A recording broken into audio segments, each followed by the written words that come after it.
Oh yes, he can find you. Shout out to Boxing Scene, who provides a lot of great content and news for those who are interested in boxing news. Eddie Hearn on the state of boxing. Also shout out to Steve Kim, who wrote this article. Eddie Hearn, promoter of Anthony Joshua, heavyweight champion. Also promoter of Danny Jacobs, who's about to fight Luis Arias, Cuba Arias. That's going to be a very, very good fight, and one of the more highly anticipated fights that's going to close out the year for HBO. Something they really needed. HBO needed to try and build their boxing schedule because all they fucking had was all they had was Kovalev versus Shabransky. Just and now they announced this Danny Jacobs deal. They did announce that on the Triple G fight, and Danny Jacobs has a multi-fight deal with HBO, starting with his fight against Luis Arias, which Eddie Hearn is now a part of because not only did HBO sign Danny Jacobs, but so did Eddie Hearn. So a reporter asked him basically, what's the state of the boxing as a business? The state of boxing. And Eddie Hearn has to say, you know what? I think it's fucking terrible. He just says it's terrible right now. And that's saying a lot because Eddie Hearn is a very successful promoter. But he's saying, you know what, right now, fighters are getting overpaid. The fighters are now getting overpaid. And who do you have to thank for that?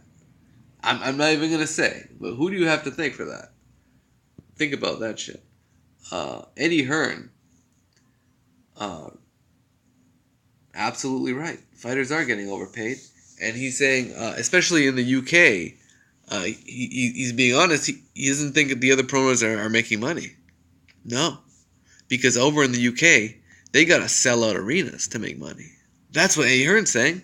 Because apparently the model over in the States with HBO and Showtime is the network forks over 80% of the money and 20% is at the gate. That's what Eddie Hearn's saying. 20% is selling out, and obviously you have to have a draw. Obviously, that's the only way you're gonna make real money promoting. You gotta have some kind of a draw, one way or the other. And the bigger the draw, the bigger the money, and the bigger the draw means the bigger the power you have in the game, and that's what Mayweather figured out. Once he became that biggest draw, he's like, fuck that. No one else is promoting me. And if you're promoting me, it's gotta be like a partnership deal, like with Golden Boy.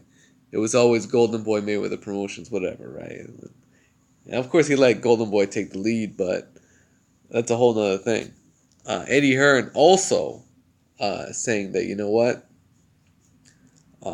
Yeah, he's probably the only one making money because he's got guys like Anthony Joshua, but which he built up, obviously. So he was selling out stadiums even before Anthony Joshua, and he's actually always been involved in the boxing business thanks to his father, who built a promotional empire for Eddie Hearn to take over.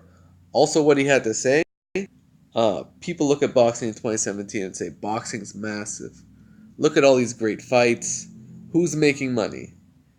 It's a great time to be a fighter because people are getting overpaid, and therefore people are coming into boxing. Investors are coming into boxing and investing in models. And in my opinion, that they're all fundamentally flawed.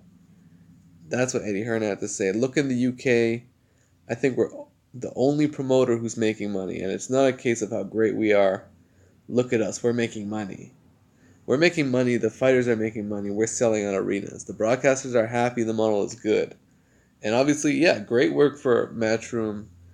Like I said, they've been selling out fights with guys like Amir Khan. And also, the UK crowd has to get a lot of credit. They support boxing. UK supports boxing like Canada fucking supports hockey. Like fucking, it's like their fucking shit.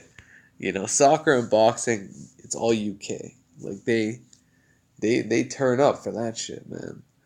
Um, So yeah, he's going on to say over there, the revenue comes from 80% TV, 20% gate. In England, it's probably flipped. So I have no choice but to sell at arenas because I'm not getting the TV money like HBO and Showtime. Could you imagine?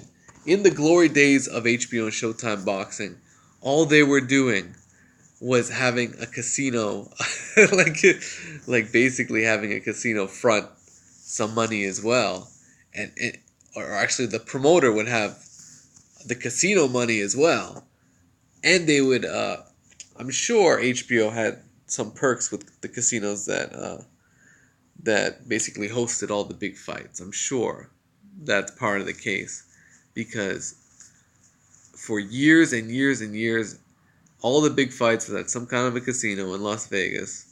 And not really like arena, but like Mandalay Bay and even the smaller rooms. And of course, yeah, gambling has always had a big interest in boxing. Just in general. like, just in general. If you consider the early corruption with the mob and all the, gambling in terms of influencing fights.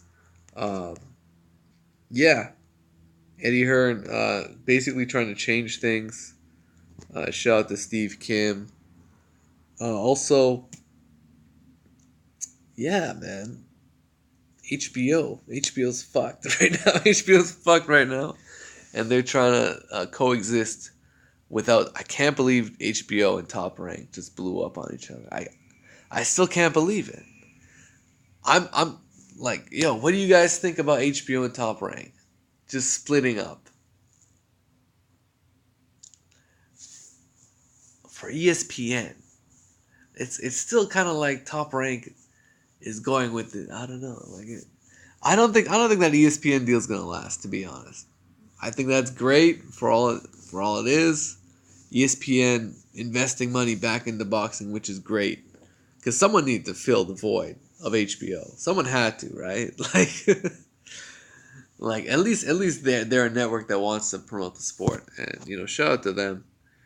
Uh, E King's going overtime right now, but I think I'm gonna get some sleep, man. E King fight news, man. Peace out.